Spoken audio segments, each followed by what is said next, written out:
I know the screen is black. I have to get that out immediately, otherwise people will start commenting. Well, welcome to Jake's RC Stuff, and to a video which may come across a bit first world problems, but I want to be a little bit honest with things. So, yesterday I was needing to record a video for this channel, so I went to the spreadsheet which has over 50 different planes on it, and that does not include stuff that's in boxes, because this is stuff that's being built or ready to go or whatever. Shifted the mini jack into the correct position, that's ready for its test flight, and I struggled using random.org to find a model that I wanted to work on or do anything with, and I know that is very much a first world problem. So later that night, I was in a bit of a funk with different things anyway, and I wrote a list of different sort of stuff to do with flying in planes that I was looking forward to or excited about, or something along those lines. So a few different planes, both FPV ones and regular ones, and also one of the things I put in there as excited is I think when I can, I will be getting a walk snail HD system. And on that list, of course, things like the jet, a big RV8, another 60 size RV8, the little yak that Flex do for FPV stuff, a VTOL T1, one of the 3D printed RQ7, RQ9, MQ9, whatever the Predators are, Predator missiles, or Predator drones that the missiles are flown from. And in order to do that, I need funds and I need space, and sort of an overlapping thing that I'll get into. So over the next little while, I might not also video all of these because I want to make sure that people can't just Google for stuff that's for sale and then find out my address and stuff. But there's going to be some selling of stuff. There is also going to be some dismantling of stuff. So selling stuff is obviously going to raise funds, as well as getting rid of stuff that I don't need. I'm not going to sell stuff that I need. I'm going to get rid of stuff that's sat on the shelf not doing anything. Motors, speed controllers, receivers, special kits, things like that. Going to be sold. Kits that I know I'm probably never going to fly, going to get sold, and they're still new in the box. So yeah, selling some stuff, dismantling stuff, both for two reasons. One, space, but also so I don't have to buy loads of duplicate kit again. For example, I have I'm not sure if it was a mini or a nano or a micro, but the little Skywalker. I'd love to put that together, but it would share a lot of the stuff with a lot of the smaller sort of Zoe HD planes, some iNav, which again I kind of want to take a bit of a break from iNav because it's a bit boring, which is why for example, VTOL is more interesting.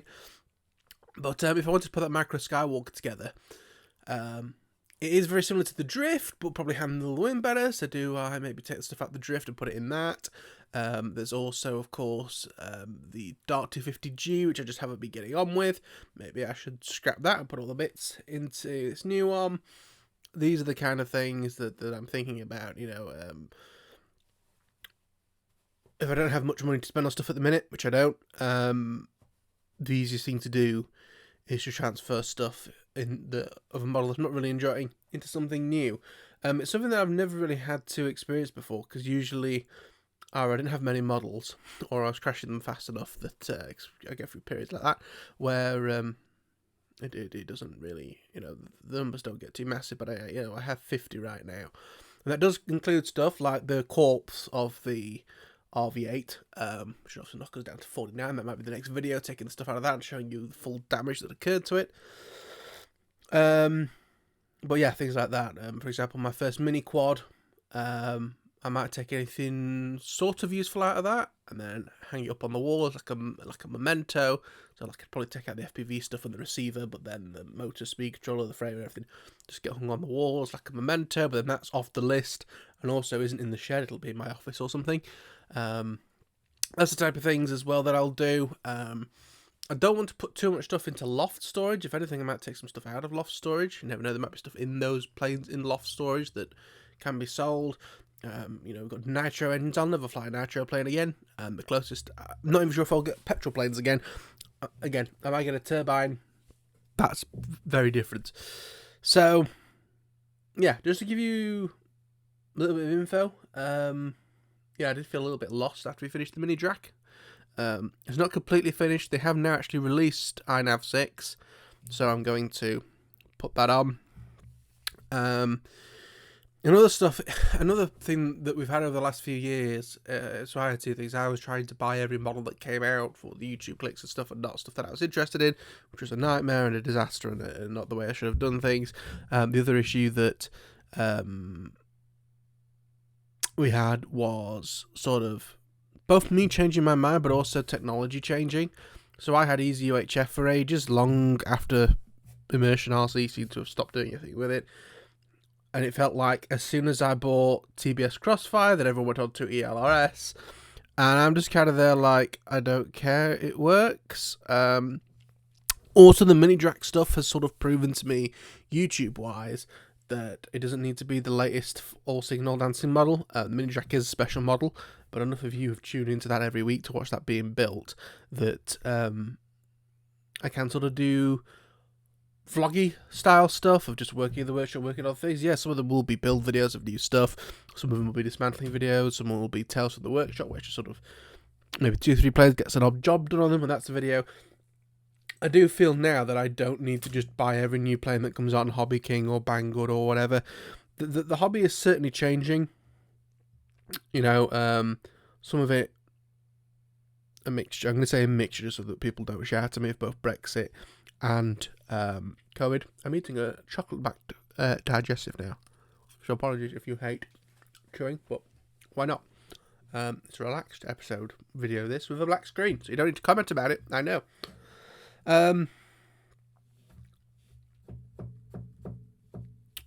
Yeah, and that's another reason why I haven't bought a HD system yet. A, the cost, and B, trying to find the one I wanted. I'm always worried that DJI are just going to scrap whatever they've done, which they sort of have done with the DJI FPV stuff. You know, the V2 and the V1s don't work together, things like that. I don't want to be in that situation. The HD0 stuff is a bit meh. I'm looking for more picture quality than anything else. And then the walk style is kind of the good pick of the mix. I know I did buy some Raspberry Pis to do a DIY system. I'll be honest, I have such limited time now with work, a partner and things like that, that I don't have time to be dicking about for hours with Raspberry Pi code, trying to sort shit out like that. I want a system that binds and goes, and some people will say, well, you need DJI for that.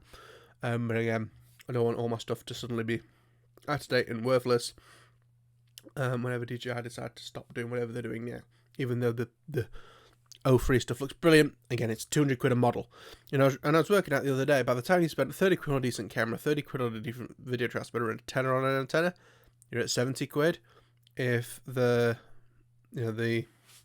walk snail stuff's about 110, 120, it's not that far off, and you get a HD recording camera in that, it's really hard to complain at that, really. And now a lot of it's getting more integrated with iNav and different things. It's something that I'm really interested in, and also some of the models that I've got on my shelf that I don't particularly have a use for right now would be great candidates. So I've got is it a Skywalker X7 or something like that? It's basically a Easy Star or a Bixler copy that I was going to put all the OpenHD Raspberry Pi stuff in. I might still use that as the test bed for the HD stuff, because I've got to have this biscuit because the chocolate smells off the back of it.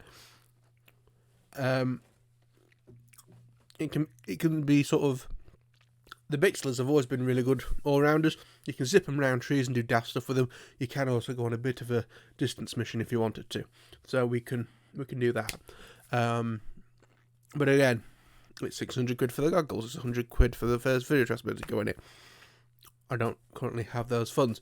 Another reason why I haven't ordered immediately an RV860E again is because it was, it's a 650 quid model. Another reason why I'm sort of considering the little yak they've got. But again, with that, it's a model, it's the receiver, and it's then 3 or 4 of the 6S 1500 batteries, because I don't really have any. Or they're so old and knackered. That's another thing. Our batteries haven't been used properly since the end of 2019. Probably all going to be knackered, because we're not great at storage charging them, and just things like that are going to be a massive expense. And we have had some issues with the club, which we're not going to go into again. They say they've put the foot down to sort some of the issues out. We'll see. I haven't been up flying since. Not really felt in the mood. But yeah, I need to get some stuff that I'm interested in, get up there and do it. I do feel like the first time I go up there and I haven't got my RV8 with me, I'll go home, or even while at the flying field, I may order an RV860E, just because of the sadness of it not being there. But we'll see. So that's why there isn't a video this week. There may not be a video next week, but probably the first video back of actually on the bench stuff will be taking the bits out of the RV8 to clear that off the list, make some space. Again, I'll have a look through the list to see stuff we can get rid of, some stuff we can sell, some stuff to need scrapping. The model itself, for example, the Dart 250G, that model brand new is about 50 or 60 quid, but it's got a few hundred quid's worth of stuff in it that can be used in other models. I'll chuck the foam in the bin. That's fine.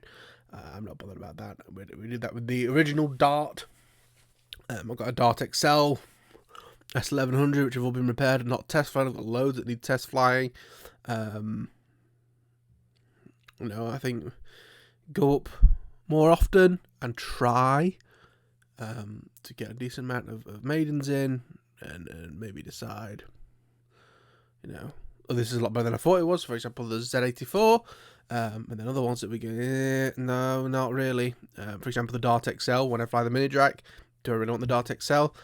That again, might have all the kit taken out of it and the foam parts thrown in the bin. I know some of it might think it's a waste, but selling stuff's a nightmare, and also some of these models have been crashed to many, many pieces and glued back together, not worth anything. Take the electrics out, put them in a box. Anything that I'm not going to use again, maybe sell, and just see what we can do from there. I am also trying to sell some stuff for that friend of ours who passed away at the end of 2019. Some of his flying stuff as well. I'm trying to sell off. But yeah, this is a bit of a rambly weirdness episode in darkness, because I know it is, because I made it dark, because this is just a podcasty talky type thing. I had no notes during this. There's probably loads of stuff I've forgotten. But yeah, this is just some information on what's going on, really. Thank you for watching. If you did like, please hit the like button, subscribe, comment, questions, feedback, anything like that. Also, there's no good RC YouTube channels right now. I was watching some stuff, do the HD stuff on Joshua Barrow, which is fine, but it's quads, not planes. Flight test is just, it's kids stuff, really. But Spotch 50 isn't around really much. Well, Spotch 50 hasn't been around for ages. XJet is just ranting all the time, to the point that, I just don't want to hear about it. I want to enjoy the hobby. I don't want the politics of it.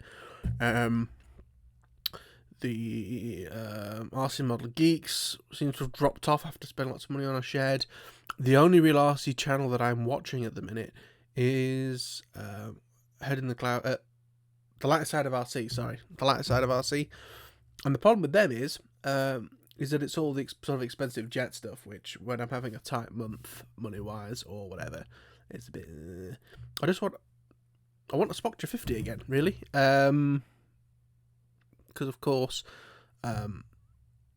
RC Gut don't upload as much as they used to, as well as the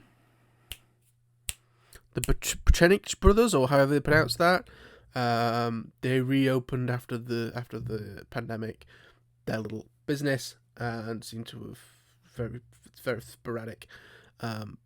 But again, it was a case of it didn't feel like vlogs of people having fun.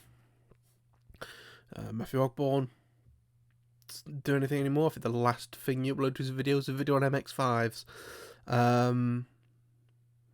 So yeah, if you have any ideas, let us know. It really is just a bit of a downer thing of the hobby. I don't think it's just us as well, or our situation. With all the laws coming in, people. We are the country that has licenses for fishing and for TVs, to be fair, but, all the stuff that's coming in with the remote, is it remote ID? Or is that something else? Sometimes get IT phrases mixed up. The remote ID, and all this other crap, You know, we've the only person who's ever got injured at our site was me, and it was for jumping out of a chair too quickly to avoid a model.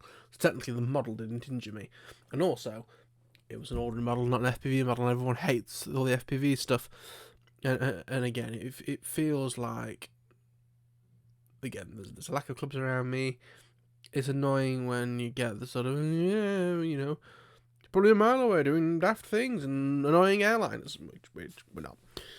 And, I take off, I disappear for me 15-20 minute flight, usually not that far away, just into other fields around, easily within hearing distance, because obviously I've got my goggles on, but sight as well.